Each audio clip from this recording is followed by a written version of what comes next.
Hi guys, this back to my channel guys. আমি পরিতোষ ফের এসে গেছি একটা নতুন ব্লগ নিয়ে। আর আজকের ব্লগ হচ্ছে নৈহাটি বড়মার মন্দিরে যাচ্ছি আমি। একা একাই বড়মার পুজো দিতে যাচ্ছি। তো চলো সঙ্গে থাকো, তোমরা দেখতে থাকো পুরো ভিডিও, তোমরা কেউ স্কিপ করবে না।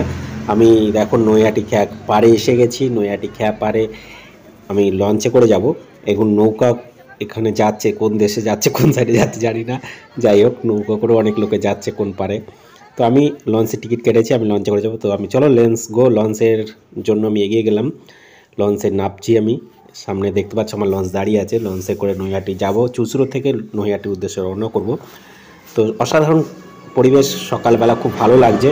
আর নৈহাটি যাওয়ার জন্য মনের মধ্যে একটা আলাদা এক্সপিরিয়েন্স জাগছে। সত্যি আজকে বড়মার পুজো দিতে যাব, বড়মাকে দর্শন করতে যাব। এই যে একটা আনন্দ, কলকাতায় এসে বড়মাকে দর্শন করা, এটাই সবথেকে একটা বড় আনন্দ আমার জীবনে। তো দেখতে পাচ্ছ লঞ্চ ধীরে ধীরে ভরে গেল। লঞ্চের মধ্যে বহুত পাবলিক ভরে যাচ্ছে।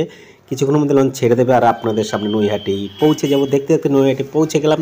ও মাই গড, এত বড় লাইন! তো গাইস দেখতেই পাচ্ছ এই লাইন, কখন আমি যে লাইন পাবো, কখন বড়মার দর্শন হবে জানি না।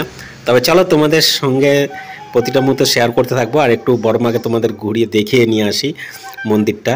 দেখতে পাচ্ছ কত লাইন, কত ভক্ত এসছে, দূর দূর থেকে কত ভক্তরা এসছে বড়মাকে দর্শন করতে, বড়মার পুজো দিতে। আমিও এসেছি, তোমরাও আসবে, অবশ্যই ভালো জায়গা। এখানে দেখতে পাচ্ছ এই যে বড়মার মন্দিরের সামনে প্রায় এসে গেছি। বড়মার মন্দির তোমরা দর্শন করতে পারছো, দেখে নাও। নৈহাটি বড়মা কালী পুজো সমিতি। তো অসাধারণ ভিড় এখানে, মানে লাইন পাওয়া মুশকিল। চলো পিছিয়ে যাই, আমি গিয়ে লাইনে দিই। আর সঙ্গে থেকো তোমরা, বড়মার মন্দিরটা একটু দর্শন করে নাও। সঙ্গে থাকতে থেকো, আবার নতুন ভিডিও নিয়ে আসছি। বড়মার এই ভিডিওটা একটু বেশি বড় হয়ে যাচ্ছে, নতুন ভিডিও নিয়ে আসবো।